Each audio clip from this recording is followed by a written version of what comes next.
Namo tata bhagavato arahato tamang tambu tata tarana ne nahau ngaya chausa gugune Myanmar takri trang donya chisa khonakune krene nahau nasa chakune masla tonga wain twa dalaza hosalan ji ne changyan sawyan kusya ka hoja pi ma phit pare Uzwa bama ma pyo mi hosalan ji soda miat swai lo ne sia upama pya yin 3 လပိုင်းရဲ့အရှုပ်တနည်းဆိုပါရင်တလတာရဲ့အရှုပ်ကိုပြောပြပေးခြင်းဖြစ်ပါတယ်ရှေးလာကဆိုရင်ဆရာဟောစတန်းတွေဟောတဲ့အခါရွှေစည်းတွေကအရင်တက်နေတဲ့အချိန်တွေဒါပေမဲ့ဆရာရဲ့ဟောကွာဟောခွင့်တွေမှာကရွှေစည်းတွေကကြာနေတယ်ဩဘာပဲဖြစ်ဖြစ်လေဟောစတန်းကဟောစတန်းပဲကိုလည်းရွှေချောင်းနားလိုက်တာမဟုတ်အဲ့တော့မင်းဆိုလို့ဟောစတန်းကြီးပဲဟောလိုက်တယ်မကြပါဘူးကြာလာတယ်တော်တွေကဒီလိုဆိုလို့ရှင်းဖြစ်ပါတယ်ဟောစတန်းကြီးဆိုတာဟာမိတ်ဆွေလာရဲ့အရှုပ်နဲ့မိတ်ဆွေတို့အိမ်ဆောက်ပနက်ရရေလွှတ်တူတာအိမ်တောင်ပြုစိတ်ဆက်တာတွေဒီအရာလေးတွေမှာဆရာမိတ်ဆွေများအခြားဆရာတို့ဆိုလည်းအများနဲ့လောက်ရတဲ့အခါတချို့မိတ်ဆွေတွေနေရာမိတ်ဆွေတွေအနေနဲ့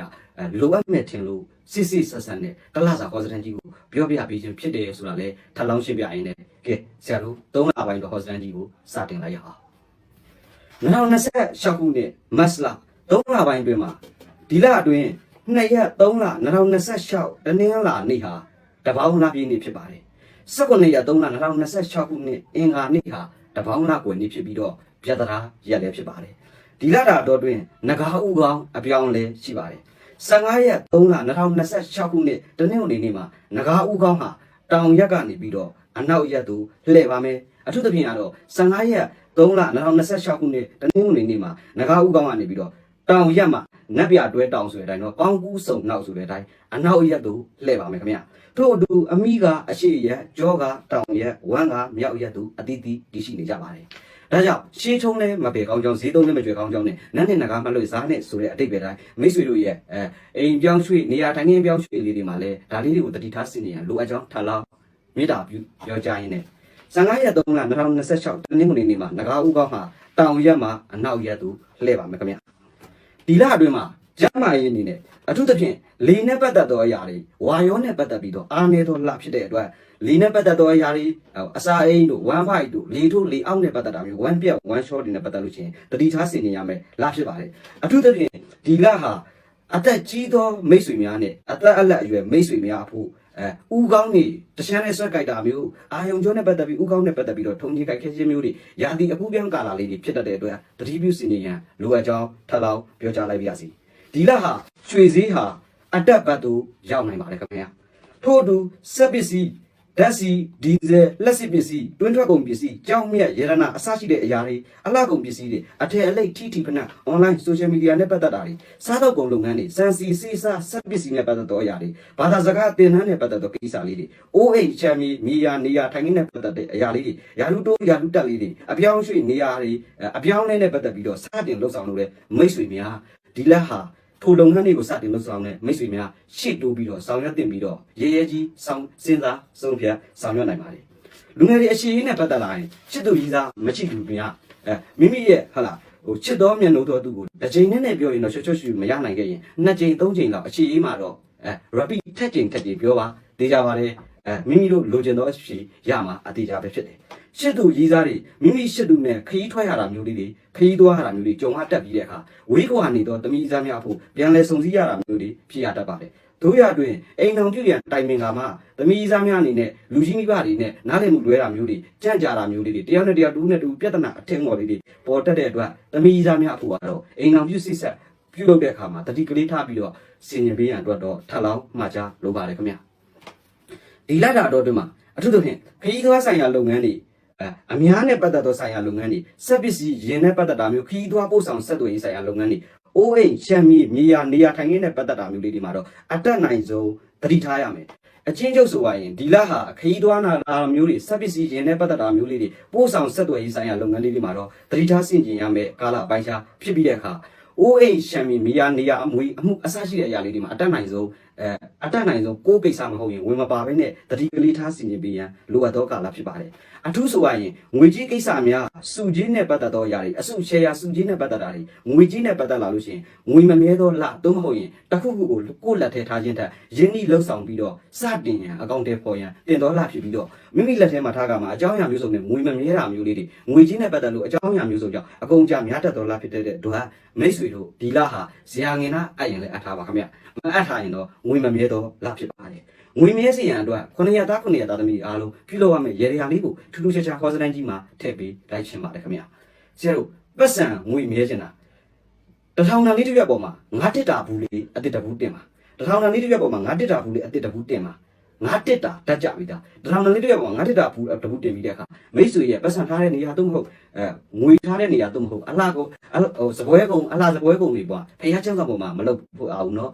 ်မိတ်ဆွေတို့ရဲ့ပတ်စံထားတဲ့နေရာတော့မဟုတ်အဝတ်ဗီဒီယိုတော့မဟုတ်လို့ရှင်မိတ်ဆွေတို့ရဲ့ဈေးဆိုင်အန်ဆွဲတွေမှာတထောင်တန်လေးတစ်ရွက်ပေါ်မှာငါတစ်တာဘူးလေးတဘူးတင်ပြီးအပေါ်ကနေဖျောင်းနိုင်လေးထွင်ပြီးတော့ဆူတောင်းရင်ငွေကြီးနဲ့ပတ်သက်လို့အထွတ်များနေတာမျိုးအဖိတ်ဆိုရင်အလွင့်ပြောက်ပြီးငင်းမြန်လာမှအသေးချာပဲဖြစ်ကြောင်းပြောရင်းနဲ့မိတ်ဆွေတို့ဒါကတော့ငွေမြဲစီတဲ့ရေရာလေးဖြစ်ပါတယ်ခင်ဗျာမိတ်ဆွေတို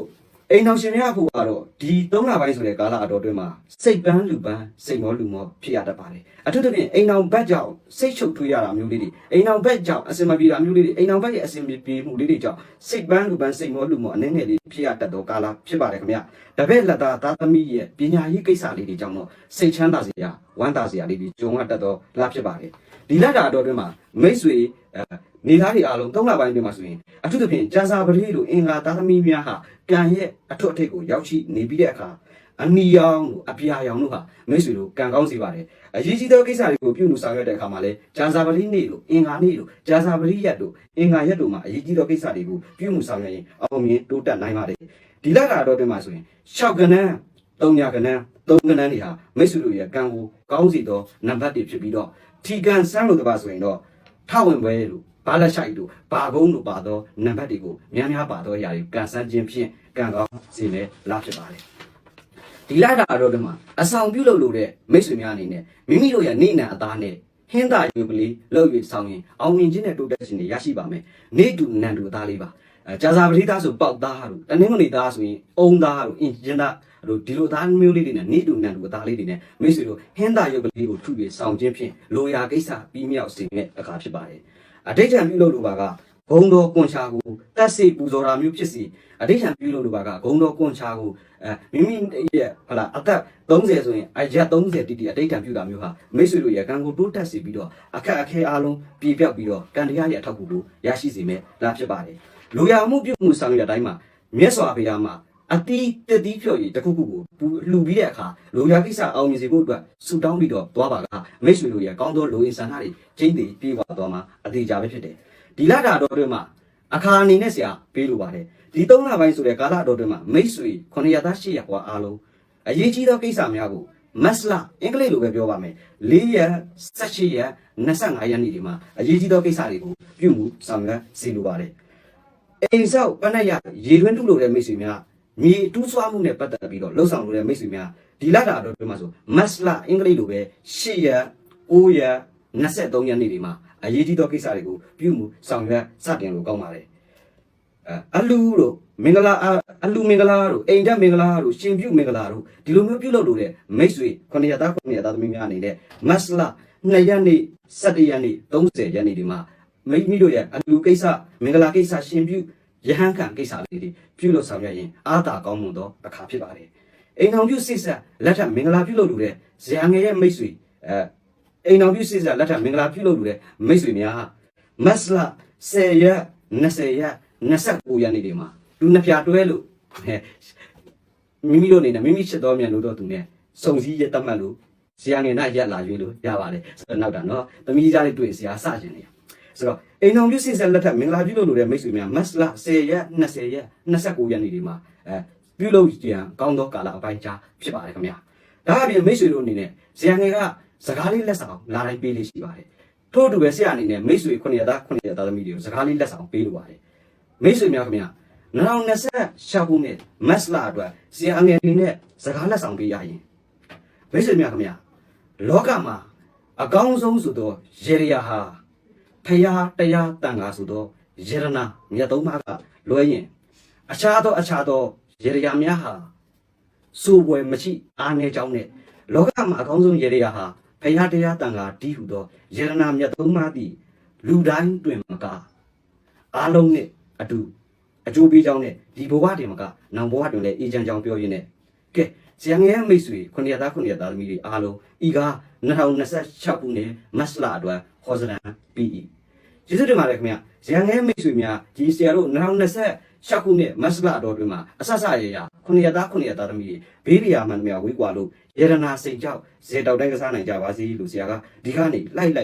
မေတ္တာပို့ရင်းနဲ့မိတ်ဆွေများခင်ဗျဆရာငယ်ဆိုတဲ့အမိခံပြီးတော့ဘိုင်ပါမှာလို့TikTokမှာလို့အခြားနေရာတွေမှာအများသောအားဖြင့်အလိခံရတာမျိုးအညာခံရတာမျိုးတွေတွေ့တဲ့အတွက်များစွာစိတ်မကောင်းဖြစ်ရပါတယ်ခင်ဗျအဲ့တော့မိတ်ဆွေတို့အနေနဲ့ဆရာငယ်နာကဗီဒီမေးချင်တယ်ဆိုရင်တော့990 290 416 790290416တခုကသာငွေလက်ခံကြောင်းနဲ့အဲ့ဒီ Viber Telegram ကွာမှာဖြစ်စီဆရာငယ်ရဲ့ Facebook page ဖြစ်တဲ့ဆရာငယ် page ဆိုတဲ့ Facebook page မှာဆက်သွယ်မေးမြန်းလို့ရကြောင်းဆရာကပြောရင်းနဲ့ကဲ9ရက်သားသမီးတွေအားလုံးဒီကနေ့ကစဤရှိန်ဤနိုင်ကစပြီးတော့3လပိုင်းတွင်မှာအောင်မြင်မှုတွေအလီလီပိုင်ဆိုင်လို့ရတနာ